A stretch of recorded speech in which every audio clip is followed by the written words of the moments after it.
بسم اللہ الرحمن الرحیم۔ السلام علیکم دوستو۔ حضرت حنظلہ رضی اللہ تعالیٰ عنہ کو اپنے متعلق نفاق کا ڈر۔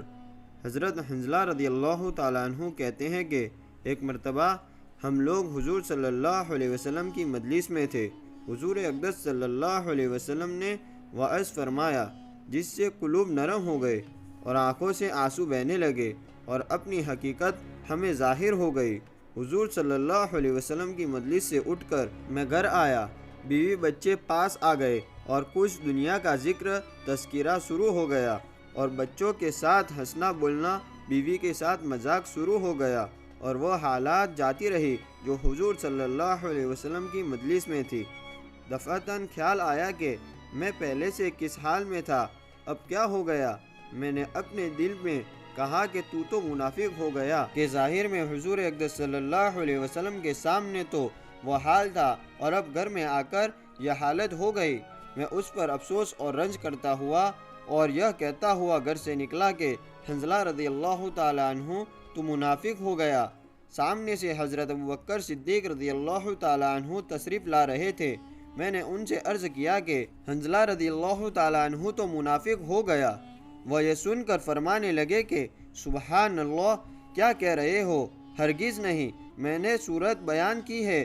ہم لوگ جب حضور صلی اللہ علیہ وسلم کی خدمت میں ہوتے ہیں اور حضور صلی اللہ علیہ وسلم دوزخ اور جنت کا ذکر فرماتے ہیں تو ہم لوگ ایسے ہو جاتے ہیں گویا وہ دونوں ہمارے سامنے ہیں، اور جب حضور صلی اللہ علیہ وسلم کے پاس سے آ جاتے ہیں تو بیوی بچوں اور جائیداد وغیرہ کے دھندوں میں پھنس کر اس کو بھول جاتے ہیں۔ حضرت ابوبکر صدیق رضی اللہ تعالیٰ عنہ نے فرمایا کہ یہ بات تو ہم کو بھی پیش آتی ہے، اس لیے دونوں حضور صلی اللہ علیہ وسلم کی خدمت میں حاضر ہوئے اور جا کر حنظلہ رضی اللہ تعالیٰ عنہ نے عرض کیا، یا رسول اللہ صلی اللہ علیہ وسلم، میں تو منافق ہو گیا۔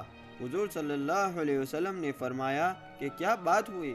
حنظلہ رضی اللہ تعالیٰ عنہ نے عرض کیا کہ جب ہم لوگ آپ صلی اللہ علیہ وسلم کی خدمت میں حاضر ہوتے ہیں اور آپ صلی اللہ علیہ وسلم جنت اور جہنم کا ذکر فرماتے ہیں تب تو ہم ایسے ہو جاتے ہیں کہ گویا وہ ہمارے سامنے ہے، لیکن جب خدمت اقدس سے چلے جاتے ہیں تو جا کر بیوی بچوں اور گھر بار کے دھندوں میں پھنس کر بھول جاتے ہیں۔ حضور صلی اللہ علیہ وسلم نے ارشاد فرمایا کہ اس ذات کی قسم جس کے قبضہ میں میری جان ہے، اگر تمہارا حال ہر وقت وہی حال رہے جیسا میرے سامنے ہوتا ہے تو فرشتے تمہارے بستروں پر اور راستوں میں مصافحہ کرنے لگے۔ لیکن حنظلہ رضی اللہ تعالیٰ عنہ، بات یہ ہے کہ آدمی کے ساتھ انسانی ضرورتیں بھی لگی ہوئی ہے جن کو پورا کرنا بھی ضروری ہے۔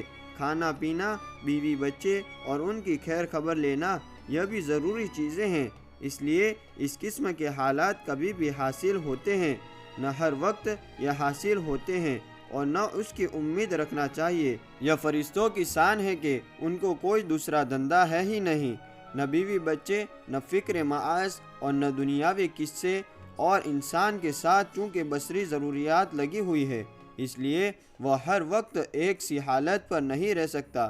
لیکن غور کی بات ہے کہ صحابہ کرام رضی اللہ تعالیٰ عنہم اجمعین کو دین کی کتنی فکر تھی کہ ذرا سی بات سے کہ حضور صلی اللہ علیہ وسلم کے سامنے جو حالت ہماری ہوتی ہے وہ بعد میں نہیں رہتی، اس سے اپنے منافق ہونے کا ان کو فکر ہو گیا۔ عشق جس سے ہوتا ہے اس کے متعلق ہزار طرح کی بدگمانی اور فکر ہو جاتا ہے۔